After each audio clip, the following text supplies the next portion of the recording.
This is God, man. 10 total. 10 total pork butts.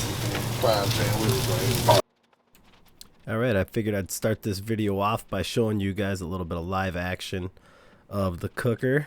Kind of a sneak peek as to what this thing will look like when it's done. But similar to the other direct heat barbecue pits that I've made, this one's built out of 3/16 inch thick plate steel or 7 gauge sheet.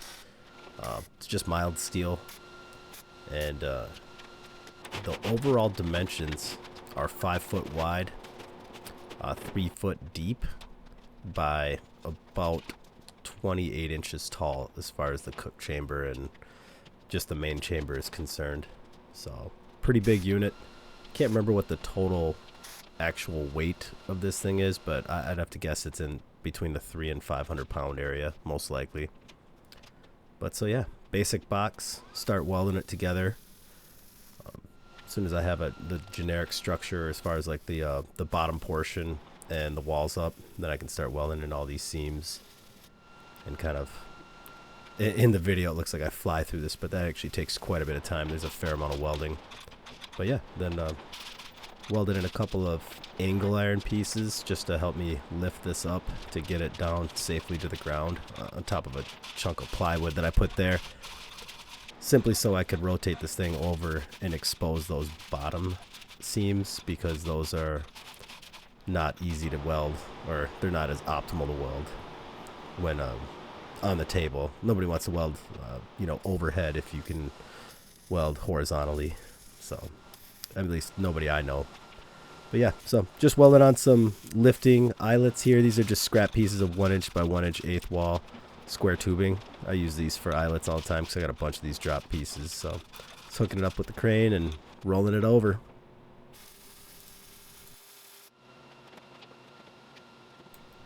Even just this segment right now, I mean, that's 16 total feet of welding, and I think maybe a 6-inch bead probably takes about 20 to 30 seconds, but I don't know, the machine gets hot and whatever, so it looks like it goes fast, but there's actually quite a bit of time that goes into these things. They're tedious to say the least.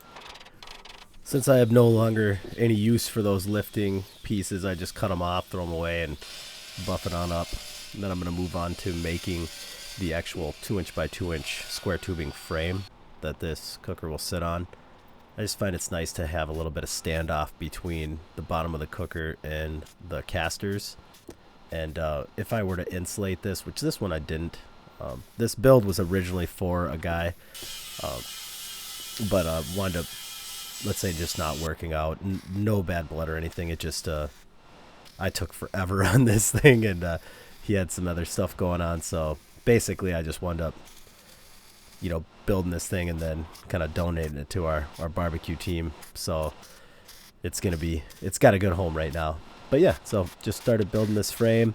Those little angle pieces in the corners you'll see actually get used for mounting the casters. And instead of just welding them on, I decided to use this thread insert rivet tool.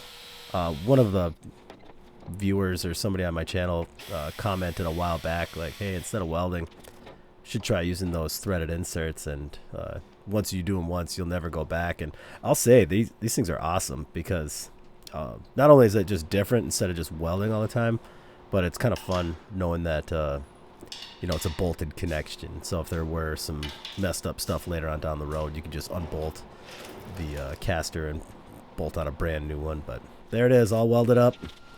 So here we are with moving into a couple more eyelets welded onto the frame, just so I can move this sucker around. The main reason why I used these actual eyelets instead of just those drop pieces is because I had them laying around, and I just thought it'd be easier and probably give me a little bit more fluidity when trying to roll this thing. It is getting heavy, and I figured, what the heck, I already got them. You just cut them right off, and it's really not that big a deal. They're not expensive or anything.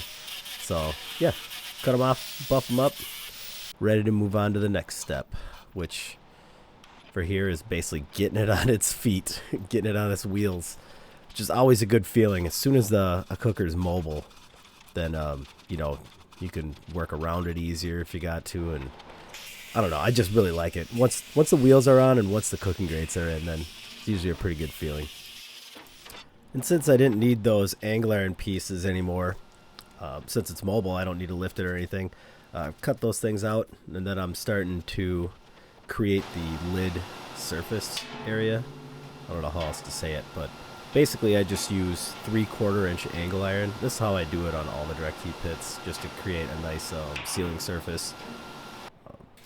You know, I don't use gaskets anymore necessarily, or I guess I do, but I didn't on this one. But yeah, it's just angle iron. You set it in, weld everything up, and then grind it so it's nice and smooth. You can kind of see how the sealing surface looks shiny, but either way, that's just something I thought would be boring on camera. So, and then when I was doing that as well, I got the cooking grate rests, which are the same angle iron, and got those in place. And then I just made these cooking grate frames quick. I don't quite yet cut out the expanded metal, just because I like to do a lot of the same processes with all the same equipment first. So the cooking grates are going to wait to the end. But it allows me to start on the lids. Lids plural, so this is split lid. It's just 2-inch C-Channell, 1/8 wall. And then I actually use 1/8 inch sheet metal for the top of these lids, just to keep the weight down. There's no real need to keep these things crazy heavy or anything. And they've already got a fair amount of mass, and you know, they're heavy enough as it is with the 1/8 inch sheet metal and the 2-inch C-Channell, so it's more than fine. But yep, get everything lined up and make sure it's square, and then tack on these hinges and then weld them on. These hinges are overbuilt for sure. These are the bullet style hinges, and I just really like those things. They're easy to install and got a nice smooth operation.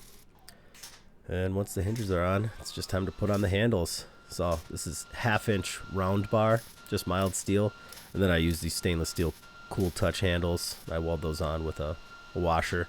That way, as everything's getting hot when you're cooking, you just lift up with these handles, and it's ergonomic and they stay nice and cool.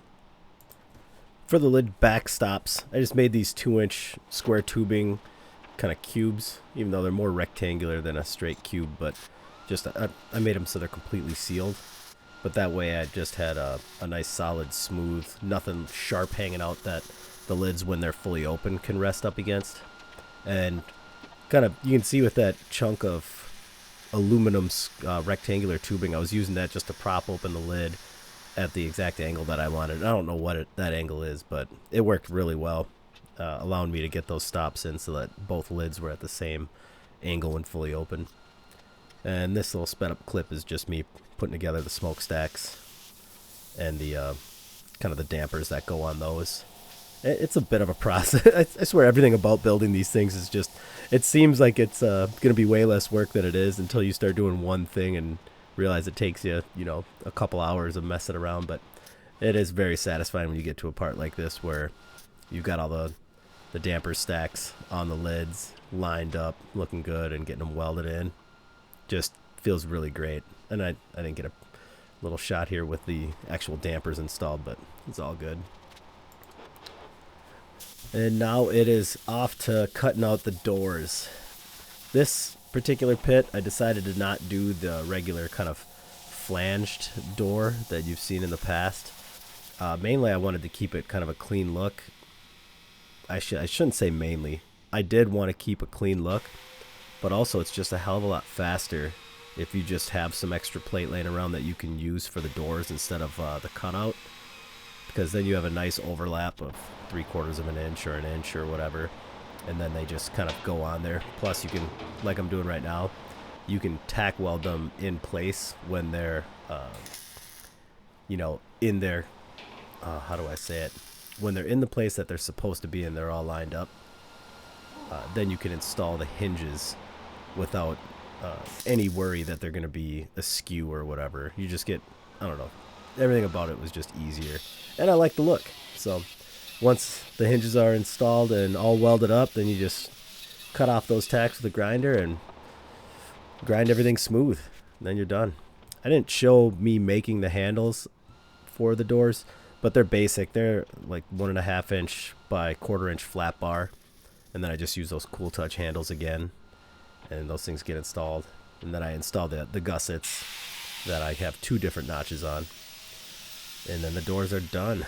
And here I am getting the expanded metal for the cooking grates and getting those things all welded up. And then it's almost time for my favorite part for those who have watched the channel for a while. Nothing more satisfying than getting the cooking grates installed.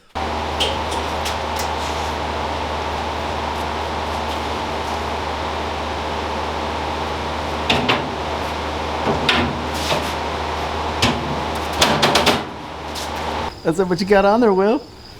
Oh, snap. Look at that bad boy, man. Some butts and some ribs. That is 10 pork 9 butts racks. cut up, 9 racks of St. Louis spare ribs. Just doing some lump charcoal on this thing. It's gonna be good. Well, like all direct heat pits that are similar to this, they're just a breeze to cook on. So much fun, so efficient. Just the flavor they impart is fantastic. There's really no parallel. But thanks again for watching. Appreciate it. And as you can see, there's quite a bit of meat on here. Here's a picture of Will standing next to it. He's a bigger dude. So again, thanks again. See you guys in the next video.